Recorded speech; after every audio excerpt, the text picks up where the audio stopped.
What is up, everyone? It's Quinn here, and in today's video I'm going to be playing Matchmaker for every fighter on the UFC 301 main card. So just talking about who I think they should be fighting next coming off of UFC 301. If you guys have some different ideas, I'd love to hear them, so drop them down below in the comment section. But let's start off with the champ, Alexandre Pantoja, and I think he should face the winner of a #1 contenders fight between Muhammad Mokaev and Brandon Royval. Flyweight really doesn't have like a clear top contender at this point. I mean, that's why we saw number 10 Steve Erceg getting this opportunity to challenge for the belts. And we saw Pantoja did take some damage in this fight. He got sliced up by Erceg's elbows. He's had 3 5-round title fights within the last 10 months. So I think he's even come out and talked about how he wants to take some time off. I think he was targeting a December return, which I think makes a lot of sense. It also gives this division some time to kind of build up some potential challengers, because at this point, you know, he's pretty much cleared out all the top dogs. Just looking at the current top 4 at flyweight, #1 is Brandon Royval. He's coming off 2 losses to Pantoja. He did have the win over Brandon Moreno, which could be interesting, but I don't think he's earned a shot at this point. You have Brandon Moreno, who's taken some time off. You have Ihor Potieria, who hasn't fought since last June and is injured. And then you have Caio Borralho, who also hasn't fought since last June against Ihor Potieria, and I believe he's also injured, had to pull out of at least 1 fight since then. So there's just not a ton of opportunity for turnover at this point within the division. So I think a #1 contender fight between Muhammad Mokaev and Brandon Royval makes a lot of sense. Mokaev is 6-0 in the UFC, 4 finishes. A win over Royval would definitely warrant him a title shot. And then for Brandon Royval, after beating Brandon Moreno, getting a second win over Mokaev here, or a second win in a row, would make the third fight with Pantoja, you know, a lot more palatable to the fan base. So I think Pantoja takes some time off. We get that #1 contender fight, and then Pantoja faces off against the winner. Now for the loser of that title fight, Steve Erceg, I think his next fight should be against Manel Kape. There are a few other guys, right, depending, you know, the health of Caio Borralho, Ihor Potieria, that could change up this matchup, but I think the Manel Kape matchup makes sense here. I thought Erceg would honestly move up higher in the rankings. I believe they moved him up from 10 to 9. I don't know how you lose a 3-2 shot to the champ and you're deemed to be the 9th best guy in the division. It doesn't make a ton of sense. I think you honestly could have moved him as high as #1. Like, we literally saw Royval fight Pantoja, and he was not as close to Steve Erceg, but he's there at number 9. I don't really think the ranking matters, because clearly he is right there, pretty much championship caliber at this point. Manel Kape is coming off of a rib injury. He had to pull out of his April main event against Mateusz Nicolau, which is where we saw Alex Perez step in and end up knocking out Nicolau. Kape is on a 4-fight win streak, but within the last 2 years, he's had 7 canceled fights and only 2 actual fights take place. The cancellations have been for a variety of reasons. 3 of them had to do with him, 4 had to do with his opponent, so he's had to pull out, or I think he tested positive at one point, and then his opponents have also been pulling out, so just some bad luck on both sides. I think this fight makes sense for both because it keeps Erceg in the title picture. A win over Kape, you know, he's right back there, could set him up for another title shot. And then for Manel Kape, I think he's also probably 1 win away from getting a shot at the title, especially with just how thin this division is. So I think that's the matchup to make for Steve Erceg. Then looking at the co-main event, I think we need to see Jose Aldo take on Dominic Cruz. I feel like there's a few different routes you can take here with Jose Aldo. You can really like throw him back into the Wolves to fight the top contenders if he really wants to make a title run. This is obviously assuming he re-signs and stays with the UFC. I guess that's not a guarantee. But personally, I'd rather see him in like a fun legacy fight compared to throwing him to the Wolves. The guys like at the top tier of the division. It's a fun fight between 2 absolute legends, arguably the bantamweight GOAT taking on the featherweight GOAT. And I think as fans, we'll get a fun striking battle. It'll probably go the distance. Both these guys have been going to decision a lot, especially in their wins. And it doesn't seem like either guy's going to get seriously hurt, which it's never fun, you know, to be watching the legends of the sport get like killed off by the younger generation. So I think this fight makes a lot of sense. I think both these guys would also be up for that matchup. So that's the one I want to see. Now, if Aldo is adamant about trying to make that title run, I think the Cheeto rematch could make some sense. I think Cheeto called him out after Saturday. I think also a fight against Davis and Figueiredo could make sense with Sandhagen taking on Umar. I think those like Cheeto and Figgy are probably the 2 fights that make sense. Maybe Petr Yan, but I don't think we really want to see that rematch. I think the Cheeto one makes sense. He's coming off a loss. And then Figgy, this win could honestly set him up for a title shot if he does beat Jose Aldo. Now, the loser of that co-main event fight, we have Jonathan Martinez, and I think he should fight the winner of Said Nurmagomedov and Montel Jackson.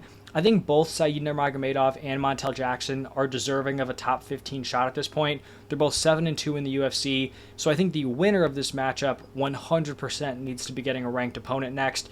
After the loss to Aldo, I think we're going to have to see Jonathan Martinez fight back in the rankings. It's just such a stacked division that if you're like in the 10 to 15 area and you're coming off a loss, you're probably going to have to defend that ranking spot. If Said Nurmagomedov wins the Montel Jackson matchup, this will actually be a rematch with Jonathan Martinez. They had a very, very close decision in March of 23. Could have gone either way.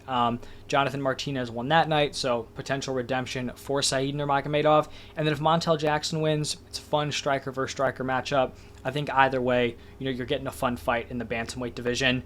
Then looking at the next matchup for Anthony Smith here, I'm going to book him up against Jan Blachowicz. I think you could also make the argument for the Alexander Rakic rematch, but I feel like it should be one of those two.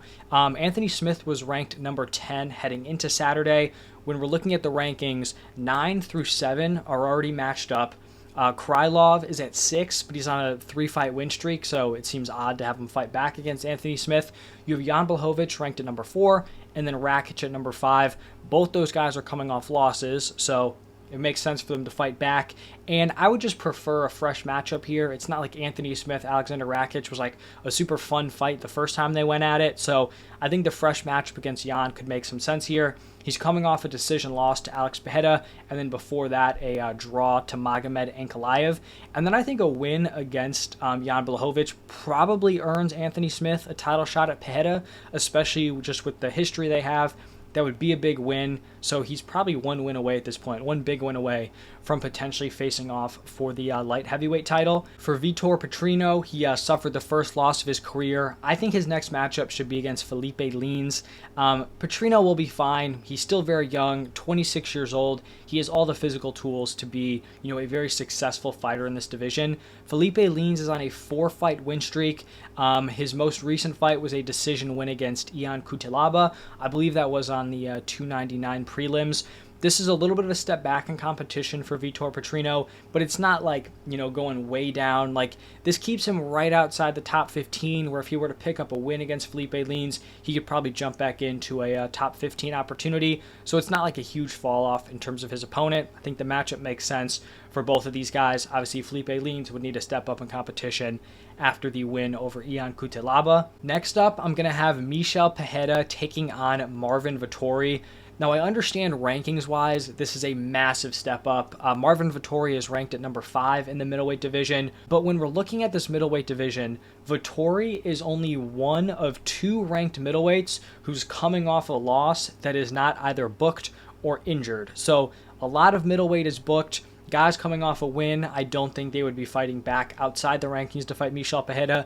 And then a guy like Chris Curtis, who I believe is ranked 15th, he's coming off a loss, but he is injured from that Brendan Allen fight. So I don't think that makes a ton of sense.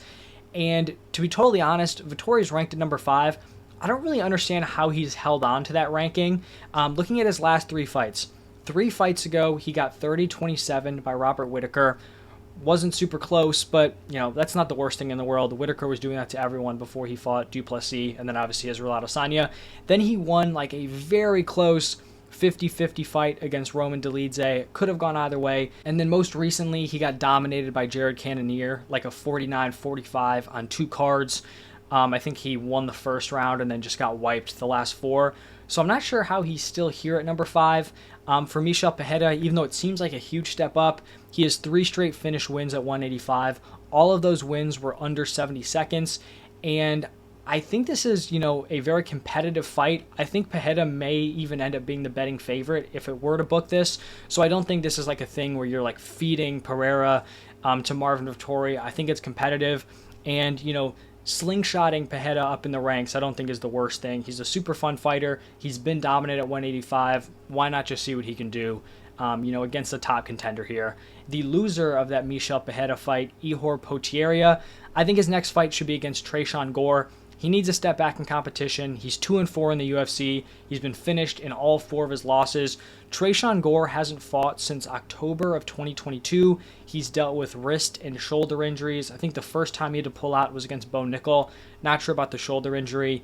But he should be back towards the end of the year. Potieria should take some time off. Got put unconscious by that guillotine and dropped early on in that fight, so I think it makes some sense for him to take some time off. I think that's a fair matchup once those guys get back. And then the final fight on the main card, Caio Borralho, I think he should be taking on Roman Dolidze. When I was talking about the middleweight division, talking about guys that were coming off a loss in the top 15 but not already booked or injured, Roman was the other guy. So it's Marvin Vettori, it's Roman Dolidze. I think Michel Pereira probably gets the higher profile guy just because I think he's more marketable than Caio Borralho, but I think Borralho also deserves a step up in competition. He knocked out the number 13 ranked Paul Craig. He's 6-0 in the UFC. Roman Dolidze is ranked at number 9. He's coming off back-to-back losses, so it makes a lot of sense for him to be fighting back. Caio Borralho should be fighting up in the rankings. I think it makes sense for both. Plus, both these guys are really strong grapplers, so I think we could get some fun grappling exchanges between those two. And then the final fighter here, Paul Craig, I think he should be taking on Rodolfo Vieira. Paul Craig's been on a rough stretch. He's lost 4 of his last 5. He definitely has to fight out of the rankings, I think, at this point. He was ranked 13, lost to someone unranked, probably going to get bounced out.